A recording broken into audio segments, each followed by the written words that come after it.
रामजी शर्मा, जीरकपुर, मोहाली, पंजाब।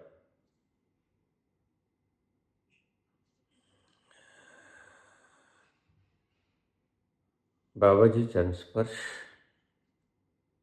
कागा सब तन खाइयो, मेरा चुन चुन खाइयो मांस, दो नैना मत खाइयो, मोहि पिया मिलन की आस। बाबा फरीद के इन वचनों को गहरे तलों से वर्णन करने का कष्ट करें।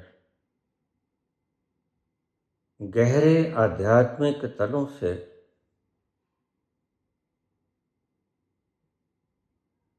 इन शब्दों को व्याख्यायित करने का कष्ट करें।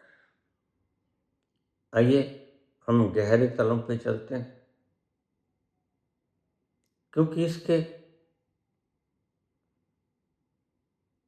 बहुत गहरे तल जैसा इसमें कुछ नहीं है।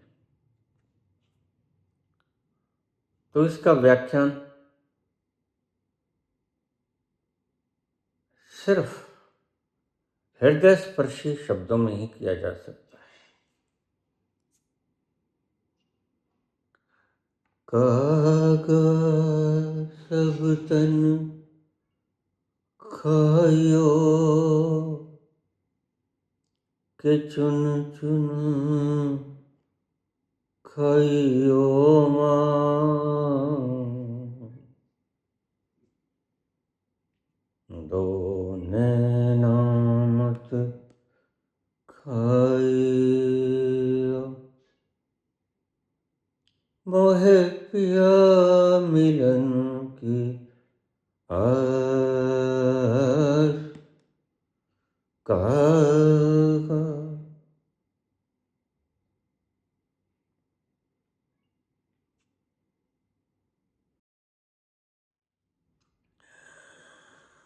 भक्त की अभिलाषा है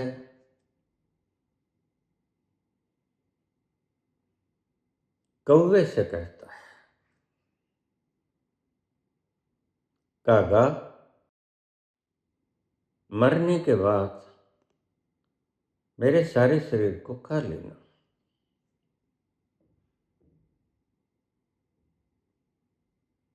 यहां पर कौवे का मतलब गिद्ध लगता है।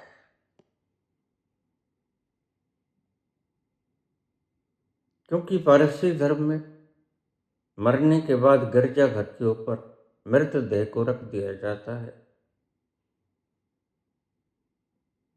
और उस मृतदेह को गिद्ध पक्षी खाता है। थोड़ा सा बात को शुरू करें तो आपको बतला भी दूं कि एक साल्ट होता है डिक्लोफेनिक, सोडियम या पोटाशियम।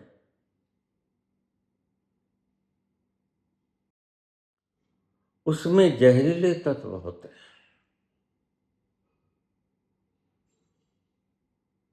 उन जहरीले तत्वों के कारण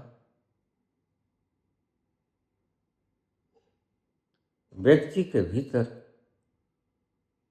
कुछ ऐसे रसायन पैदा होने शुरू हो जाते हैं, तो मरने के बाद जब गिद्ध उस शरीर को खाती है वह भी धीरे धीरे मर जाती है। इसलिए ध्यान में जाने वाले या भक्ति मार्ग पर चलने वाले व्यक्ति डिक्लोफेनिक सोडियम या डिक्लोफेनिक पोटाशियम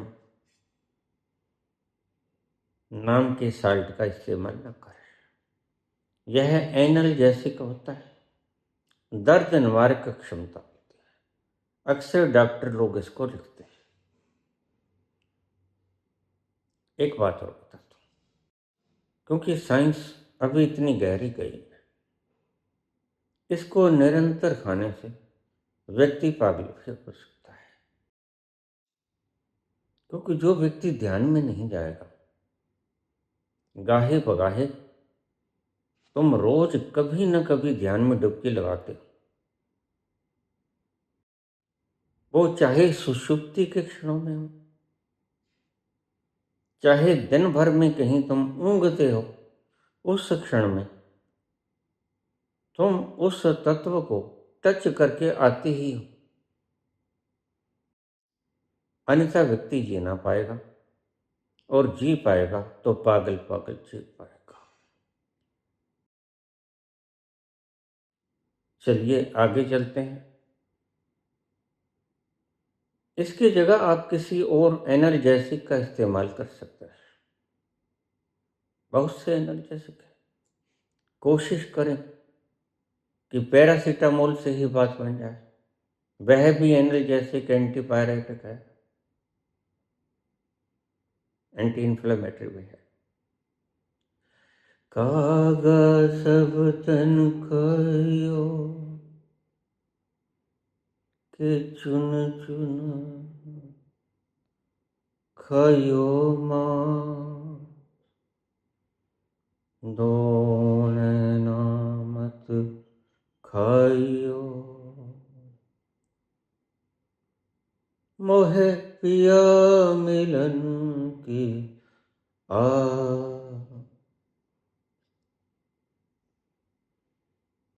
बिरहा की आग जब जल रही होती है तो भगत को और कुछ नहीं सोचता। भगत जैसे पगला जाता है। भक्त कहता है, हे कागा, मेरे रोम के तिल तिल को खा लेना, लेकिन इन दो आंखों को मत खाना, क्योंकि फिर मैं देखूंगा कैसे, अपने पिया को कैसे देखूंगा। तो चुन चुन के मांस खा ले। भावनात्मक शब्द हैं ये, भक्ति से निकले हुए, भक्त की पराकाष्ठा से निकले हुए शब्द कि आंखें मत खाना, बाकी सारी देह को खा लेना, क्योंकि जिंदगी में तो नहीं मिला, शायद मरकर ही मिल जाए।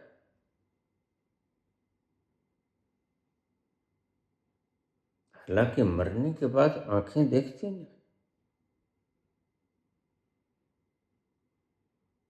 लेकिन भगत के पद्य में कहे गए शब्द गहरे अर्थ रखते हैं। आंखें मत खाना, कौन जाने टकटकी लगाए बैठे थे, जीवन भर जिसको निहारा, वह मरने के फौरन बाद कुछ क्षणों के बाद प्रकट हो जाए। एक गहराई तक यह बात सत्य भी है।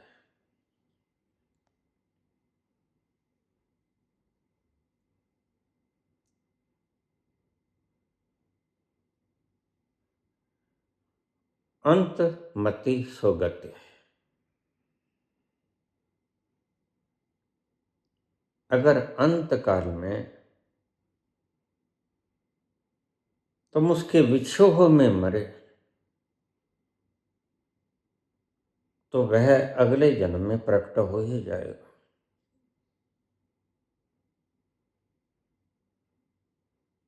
क्योंकि जैसी अंत काल में मति होती है, अगला जन्म प्रकृति उस भावनाओं के आधार पर आपको वातावरण देती है।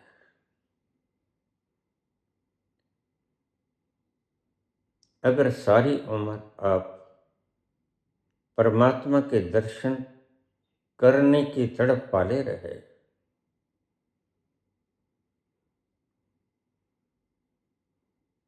तो मरने के बाद अगला जन्म जो मिलेगा उसमें निश्चित ही तुम्हें उसके दर्शन हो जाएंगे।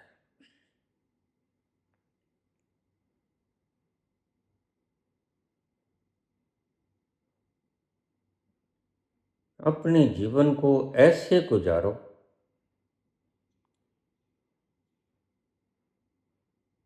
कि अंत तक तुम्हारे प्राण उसकी प्रतीक्षा करते रहे। प्रतीक्षा करते रहें कि वह कब आएगा। तुम तो प्रतीक्षा धन की करते हो, तुम तो प्रतीक्षा मान सम्मान की करते हो,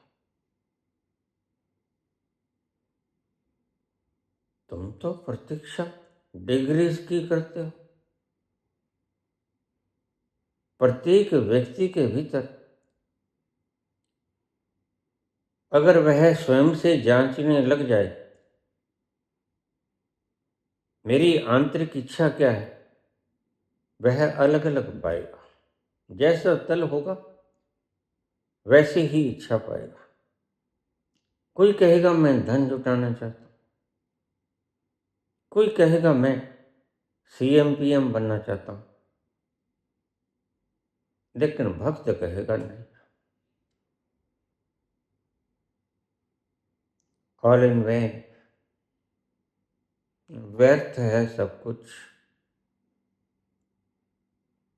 अगर उसका दर्शन ना हुआ था। फिर तो संसार के सारे पदार्थ मिल जाए तो भी कुछ नहीं मिला। अगर तुम्हारा जीवन उसकी याद में गुजरा तो अंतकाल होते होते तुम प्रतीक्षारत प्राण त्यागोगे। और जो व्यक्ति प्रतीक्षारत प्राण त्याग देता है बस उसका और जन्म नहीं होता, सिर्फ अगला जन्म होता है।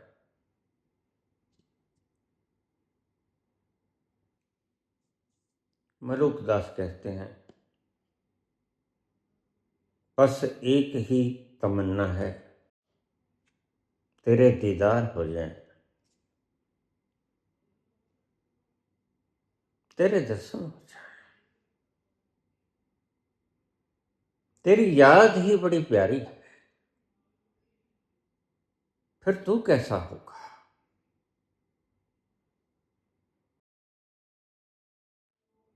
इसलिए मलुकदास कहते हैं कि बाहरी पदार्थों की आस मुझे नहीं, मुझे तो सिर्फ तेरे दीदार की आस है। कहत मलुकदास छड़ दे परैया, कहत मलुकदास छोड़ दे परैया,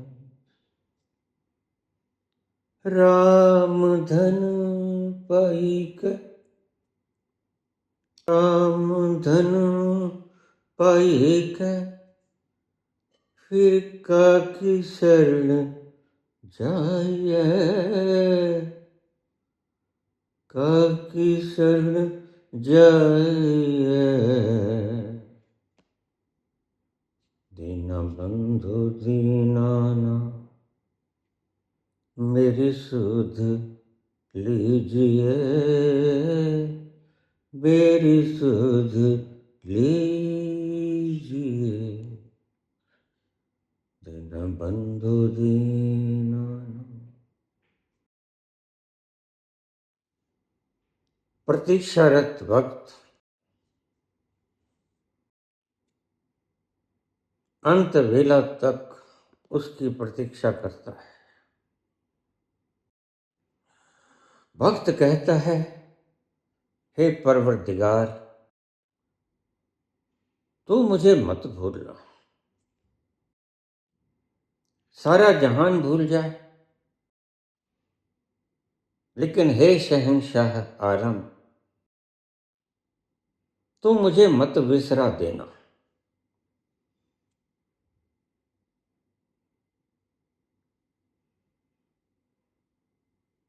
सबना जिया का एक दाता, सो में बिसरना चाहिए। वह ना मुझे बिसर जाए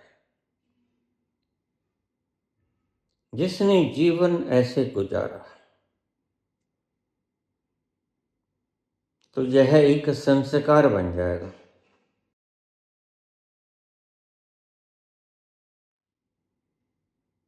यह मूर्खों की बातें हैं।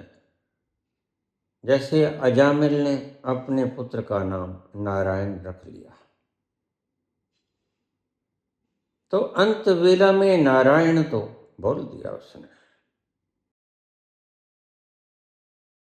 लेकिन यह बेईमानी उसके घर में चलती नहीं। बात है संस्कारों की। रसरी आवत जात ते, सिल पर पढ़त निशान, करत करत अभ्यास के, जड़मती होत सुजान। रस्सी आती है जाती है पत्थर की शिला के ऊपर, फिर एक लकीर बन जाती है। अगर सारी उम्र तुमने प्रतीक्षा नहीं की, तो मरते वक्त अगर एक क्षण तुम प्रतीक्षा कर लोगे, उससे कुछ नहीं होने वाला। होगा कब? जब तमाम उम्र तुमने उसकी याद में गुजारी हो।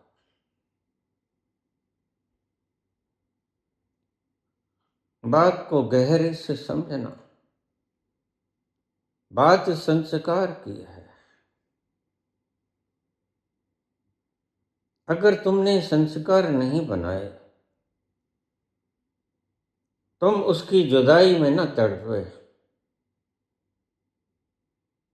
तुम उसकी यादों में न खोए, तुम्हारे प्राण पखेरु उसकी याद में ना हुए। और वो कब होंगे?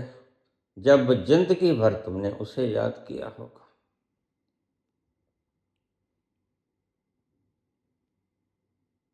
सारी जिंदगी की याद अंतकाल में सिमट जाती है, और वह तुम्हारी संस्कार बन जाती है। तुमने जिंदगी में जो कुछ भी किया, उसका संस्कार बनता जाएगा। और वो लकीर इतनी गहरी हो जाएगी कि वह ही तुम्हें अगला जन्म देने में निर्धारण साबित होगी।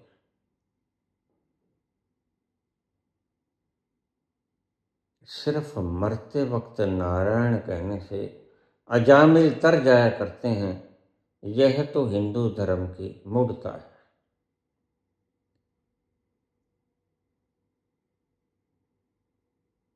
मरते वक्त अजामिल ने नारायण कह दिया, उधर से देवदूत आ गए, उधर से काली ने अपने दूत भेज दिए, काल दूत आ गए, दोनों में झगड़ा हो गया। ये कहानी है। दिल के बहलाने को गालिब ये ख्याल अच्छा है।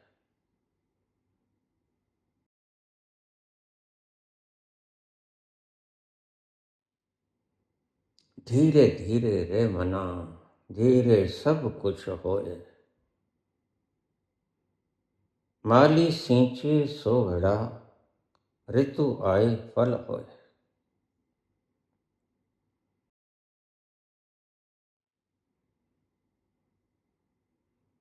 उसकी याद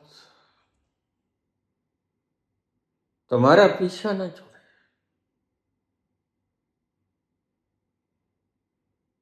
उसकी याद तुम्हें घेरती है। वो तुम्हारे हृदय के अंतस में ऐसा चल जाए कि तुम लाख कोशिश करो, वह तुम्हारे हृदय से निकले ना।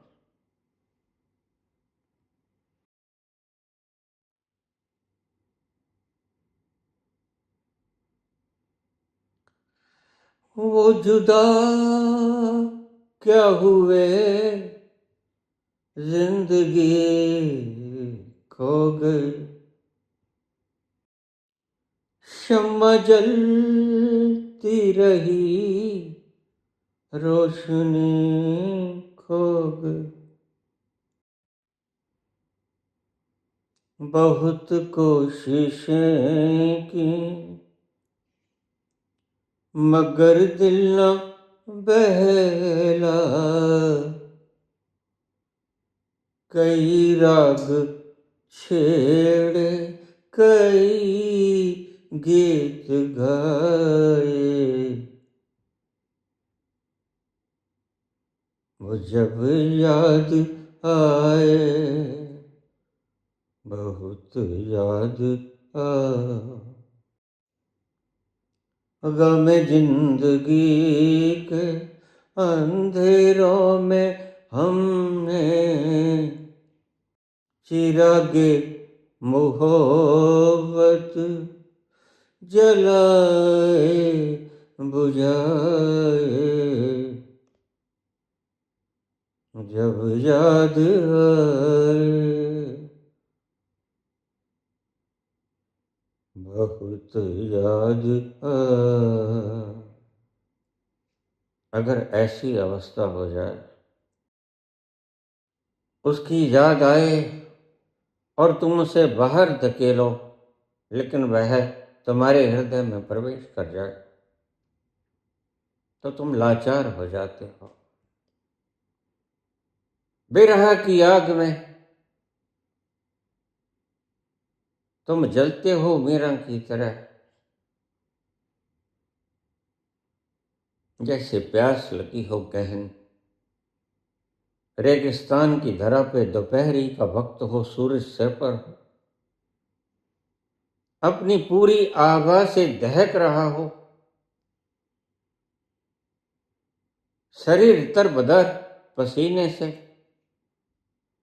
और गला सूख रहा हो, कंठ पानी की एक बूंद मांगता हो।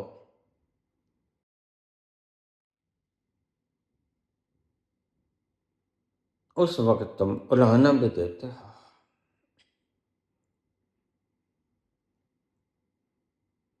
तुम्हें पानी चाहिए, और अगर उस वक्त तुम्हें कोई कहे ये लो हीरा बहुत महंगा है, तो तुम उसे छटक दो। तुम्हें कहे कि ये लो, ये सोने की ईंटें, ये चांदी की ईंटें, ये स्वर्ण जड़ित रथ, ये सिंहासन, तुम झटक दोगे। क्यों? क्योंकि तुम कहोगे मुझे प्यास लगी, मेरे प्राणों का रुआ रुआ पानी मांगता है।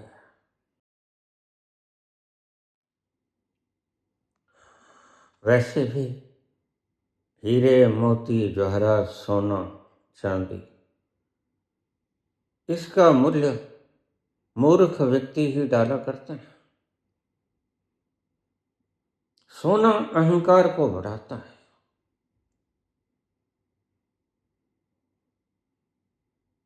खाने को तो रोटी चाहिए। सोना तुम्हारे किसी काम का नहीं, सोना एक ही काम करता है, तुम्हारी गद्दियों की तरह अहंकार को बढ़ाता है। क्या तुम सोने को खाओगे और तुम्हारे में जीवन आ जाएगा? नहीं आएगा। न सोना, न चांदी, न बहुमूल्य हीरे जवाहरात, न 9 का हार। पानी के आगे मजबूर हो जाते हैं सर झुकाने को। पानी पानी है, पानी न मिले तो फिर सब बेकार है। रेगिस्तान में चलते चलते तुम्हें डिहाइड्रेशन हो गया है,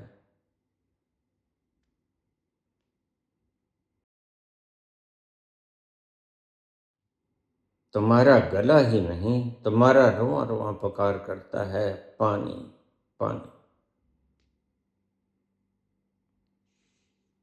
यह प्यास प्रतीक्षा, पानी की प्रतीक्षा।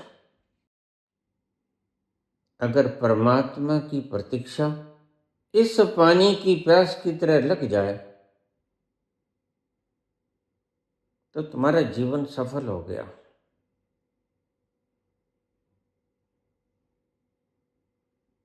अन्यथा तुम सारी जिंदगी भर क्या, लाख जन्म तक राम राम राधे राधे करते रहो, कुछ नहीं होगा। प्यास न जली, उस पिया के मिलन की आस न जगे, तो सब बेकार है।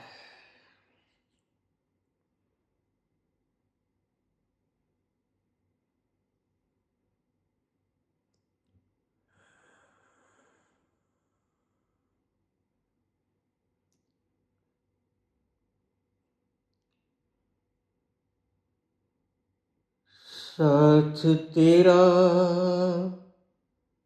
नहीं,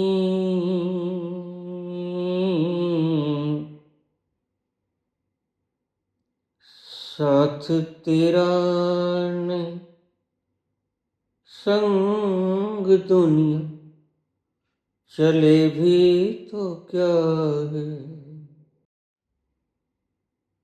एक तू ना मिला, सारी दुनिया मिले भी तो क्या है। मेरा मन ना खिला, मेरा दिल ना खिला, सारी बगिया खिले भी तो क्या है। एक तू ना मिला। अगर इस तरह की प्यास जल जाए जैसे रेगिस्तान में, बस सिर्फ तुम पानी मांगते हो। कहानी है कि सम्राट सिकंदर रेगिस्तान में जा रहे थे। भारत के रेगिस्तान में प्यास लगी, पानी सारा खत्म हो गया। उसने सिपाहा सलारों से कहा कि पानी। हड़बड़ाहट मच गई, पानी नदारद था, पानी की किसी ने संभाल की ही नहीं। सब खोजा, पानी नहीं मिला। तो सिकंदर को कंपन हुआ, ओहो, अगर पानी नहीं, प्यास तो बहुत लगी है।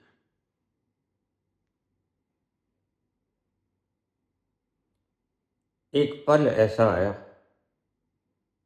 सूरज घोर तपश पर था, दोपहरी का वक्त था और गर्माहट इतनी थी, रेगिस्तान की भूमि, जलता हुआ बालू।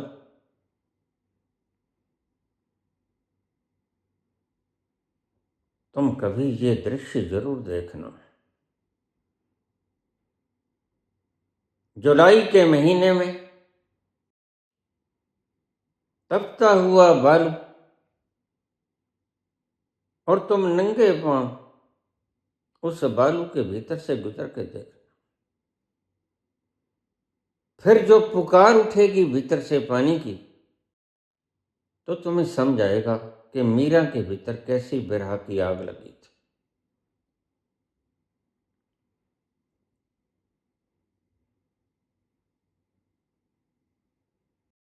उस वक्त मीरा कहती है, जो मैं ऐसा जानती,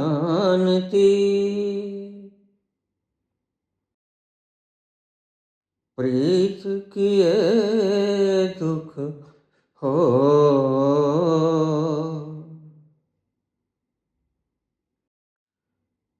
नगर ढिंडोरा पीटती,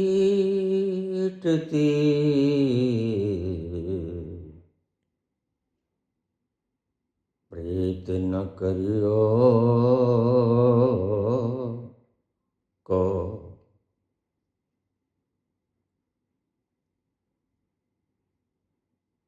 तो सिकंदर कहने लगा,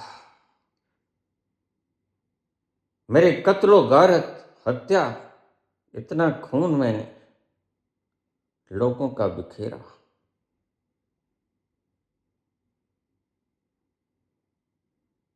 इतने स्वर्ण मानक मोती हीरे जवाहरात 9 लाख के हार मैंने इकट्ठे किए, लेकिन पानी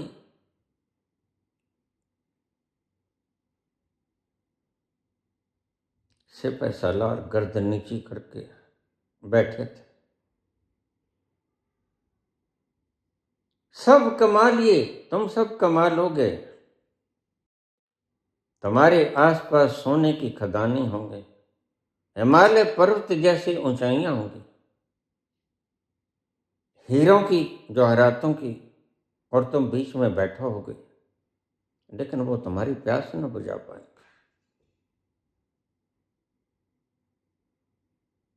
तुम्हारा सोना तुम्हारी भूख न मिटा पाएगा।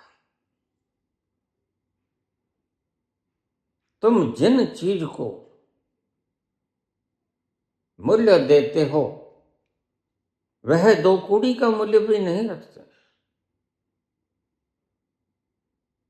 और जिन चीज को तुम उपेक्षित कर देते हो असल मूल्य ही उसका है। तुमने आज प्रेम को नकार दिया, जबकि प्रेम जितना बहुमूल्य और कुछ होता ही नहीं।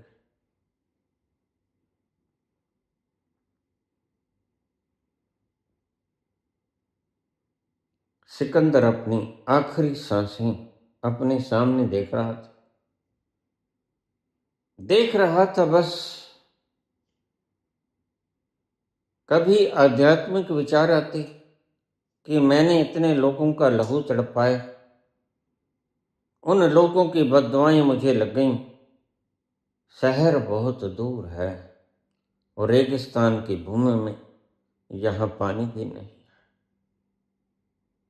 यहाँ तो कोई पेड़ पौधा भी नहीं जिसकी छांव तले मेरे सैनिक आराम कर लें। प्यास लगी है और चाहिए सिर्फ पानी और पानी।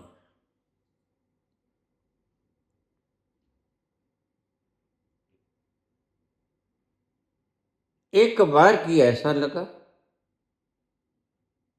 कि जिंदगी मैंने व्यर्थ में गंवा दी।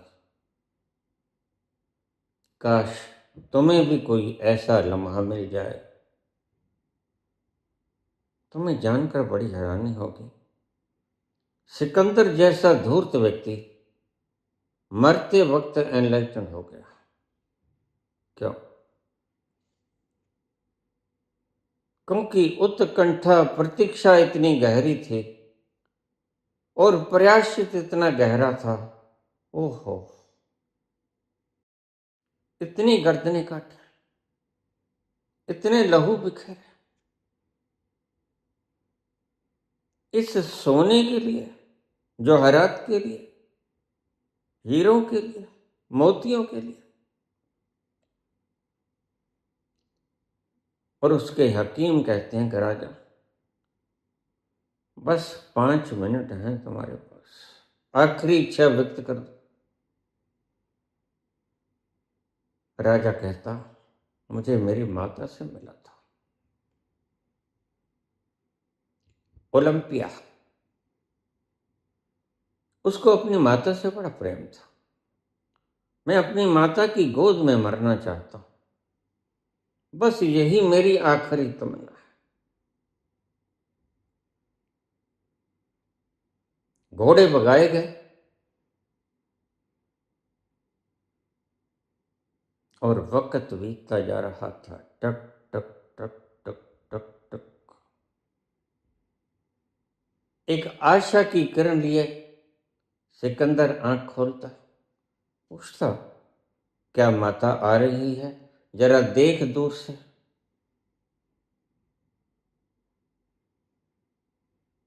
वो देखने वाला सिपह सालार देखता और आंखें नीची कर लेता, जुबान न खुलती, जवाब देते न बनता।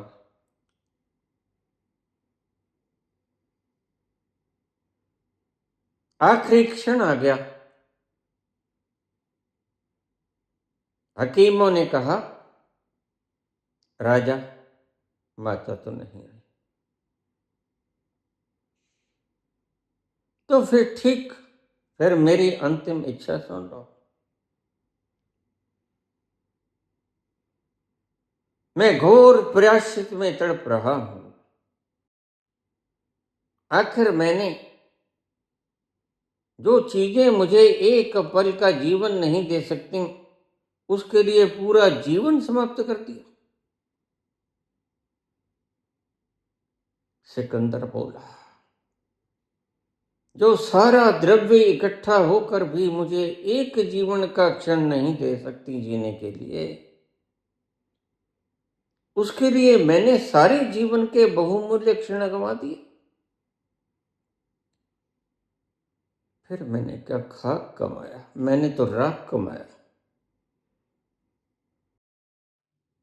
और वह तत्क्षण एनलाइटन। तुम्हारे भीतर भी अगर ऐसा विरह का प्रायश्चित का आग जल जाए,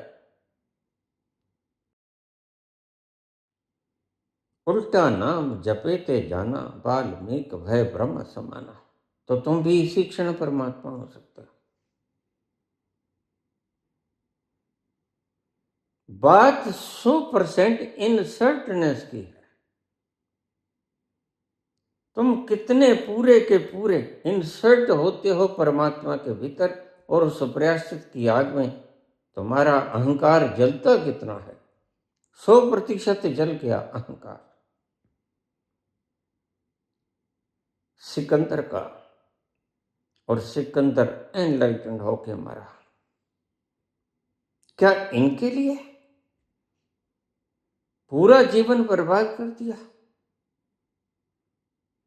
जो सारी चीजें मिलकर मुझे एक क्षण जीने का नहीं दे सकते।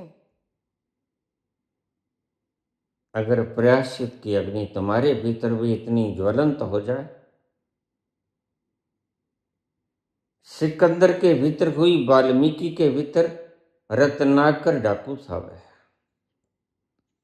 लेकिन प्रायश्चित की आग ऐसी जली, अंगुली माल के भीतर ऐसी जली प्रायश्चित की अग्नि कि प्रभुत्व हो गया।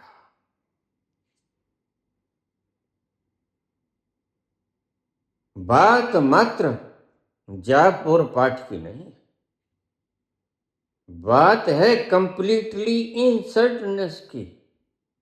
तुम पूरे के पूरे उसमें खाक हो जाओ, यही फार्मूला है।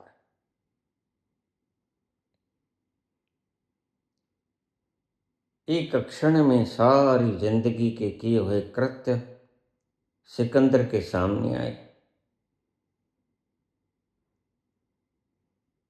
धिक्कार है इन हीरे जवाहरातों पे, इस तख्तो ताज पे, इस जमीन जायदाद पे, जिसके लिए मैंने लाखों गर्दनें कुर्बान कर दी, और वो मुझे जीवन का एक क्षण भी मुहैया नहीं करा सकता, पानी की एक बूंद भी नहीं दे सकता।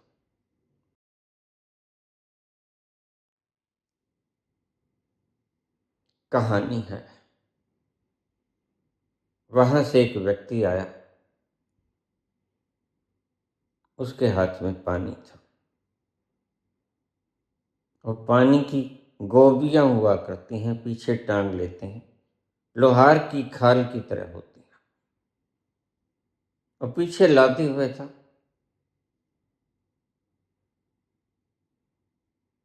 राजा से बोला, राजा पानी चाहिए?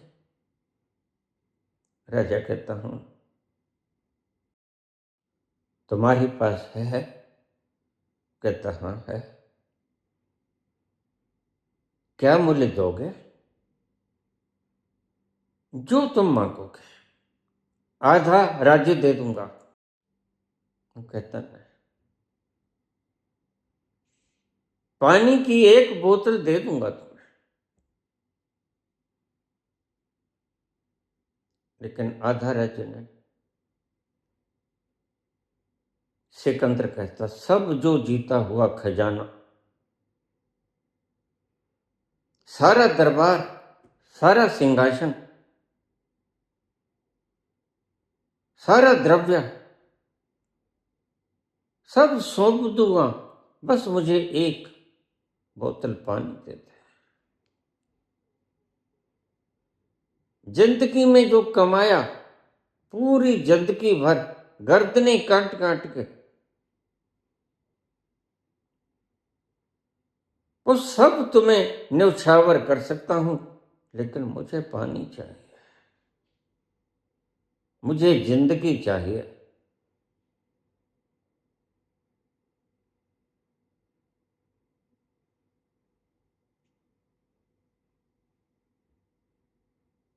जिसके पास पानी की थैली थी,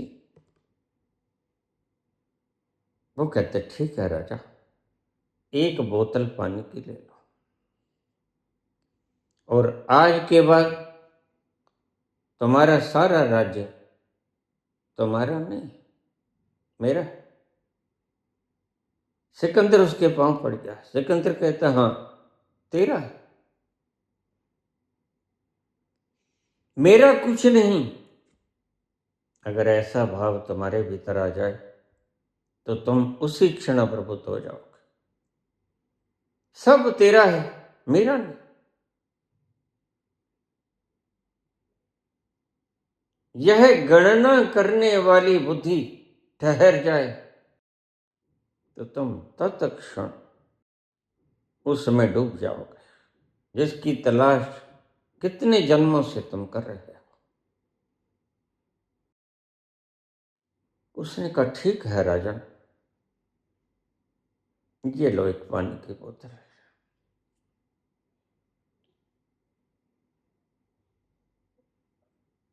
सिकंदर ने वह पानी की बोतल पी, उसकी प्यास बुझ गई।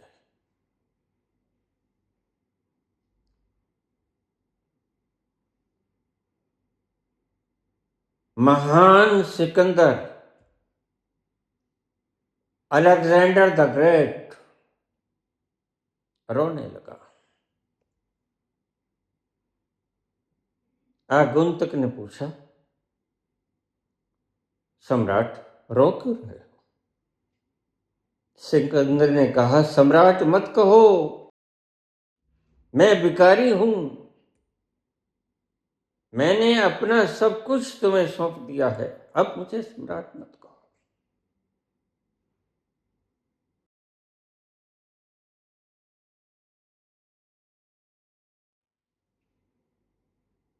आगंतुक बोला, हाँ तुमने ठीक कहा राजन। सिकंदर बोला, काश मुझे पहले पता होता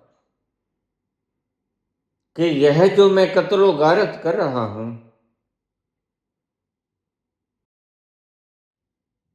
इन सब भंडारों से, सोने हीरे जवाहरात, भंडारों से ज्यादा कीमत पानी की एक बोतल की होती है, तो मैं ये कुकर्म कभी ना करता। मैं राजा का पुत्र हूं, वह फिलिप और ओलंपिया के बेटा था, मकदूनिया का राजा था।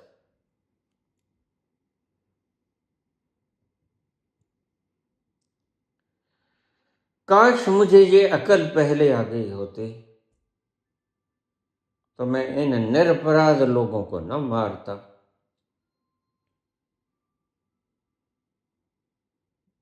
लेकिन हे प्रभु, मैं तेरी दरगाह में अनंत बार सिर नवाकर प्रार्थना करता हूं कि मेरे गुनाहों को माफ कर।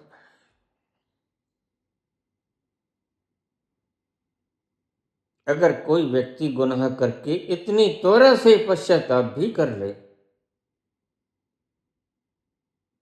ध्यान रखना मैंने क्या शब्द बोला, अगर व्यक्ति कोई प्रबल गुनाह करके इतनी त्वरा के साथ प्रायश्चित कर ले तो प्रभु उसके गुनाहों को माफ कर भी दिया करता है। इसलिए इस्लाम में कहा वह रहम करीम है।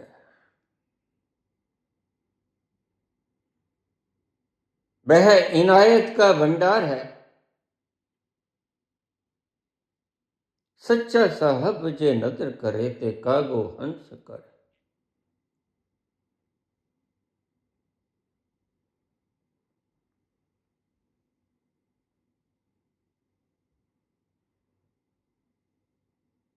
काश तुम्हें तो पता होता, ये जो गद्दियों के मारे मरे जा रहे हैं, इन्हें पानी की और खाने की औकात पता होता तो यह कभी अपने संदूक न भरते, यह कत्लो गारत न करते। काश जमीन के इस टुकड़ों के लिए सिर धड़ से अलग कर देने वाले जान जाते कि इसका तो एक जर्रा भी तुम्हारे संग नहीं जाएगा, और इतनी प्रखरता और प्रबलता से अपने भीतर उतर जाती है सत्य, तो तत्क्षण वह प्रबुद्ध हो जाता है।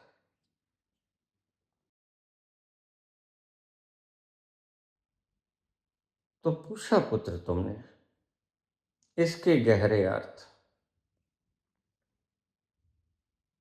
अगर कोई व्यक्ति संपूर्ण प्रतीक्षा में अपने प्राण दे देता है तो बस अगले जन्म में वह कृष्ण की तरह पैदा होगा, अगले जन्म में वह राम की तरह पैदा होगा।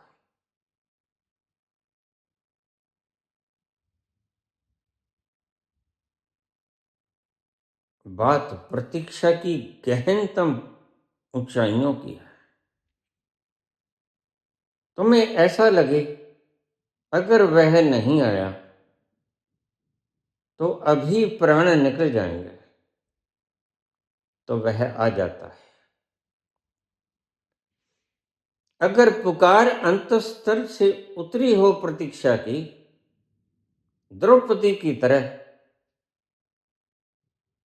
तुम कहां गए महाराज, करो मत देरी, दुख हरो द्वारका नाथ, शरण में तेरी। कहां हो तुम अब तक आए क्यों नहीं, अब देर मत करो।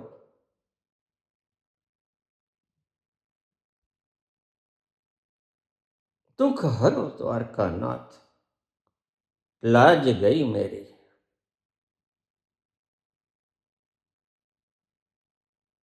प्रतीक्षा की इन घड़ियों को अगर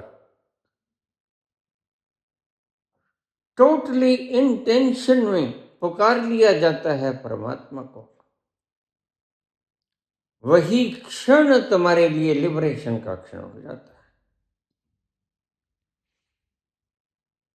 अन्यथा तुम लाखों सालों तक तप और तपश्चर्या करते रहो, उसका कोई अर्थ नहीं।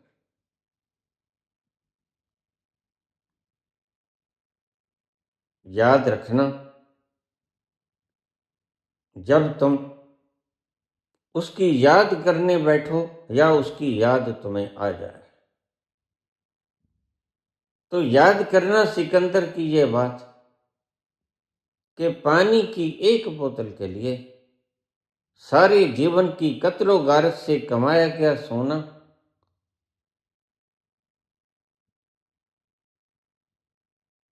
सिंहासन उसने न्यौछावर कर दिया था।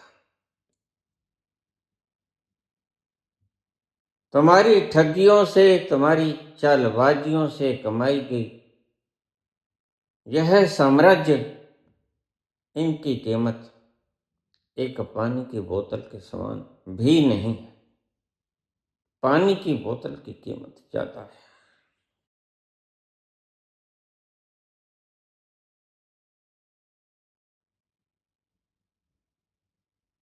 तुम द्रव्यों को, पदार्थों को, सम्मान को, डिग्रीज को, नाम को, सिंहासनों को कमाने में जुटे रहते हो, और परिणाम क्या होता है? दुखद मौत। फिर पश्चाताप करने का कोई फायदा नहीं। अच्छे दिन पाछे गए, गुरु से किया ना हेत, अपने भीतर बैठे हुए गुरु से मिलेंगे। अब पछताए होत क्या, जब चिड़िया चुग गई खेत। फिर पछताने से कोई फायदा नहीं। खेती नहीं, बाड़ी नहीं, वनज व्यापार नहीं। खेती नहीं, बाड़ी नहीं, वनज व्यापार नहीं। ऐसो कोई सेठ नहीं, जासो कछु मांगिए।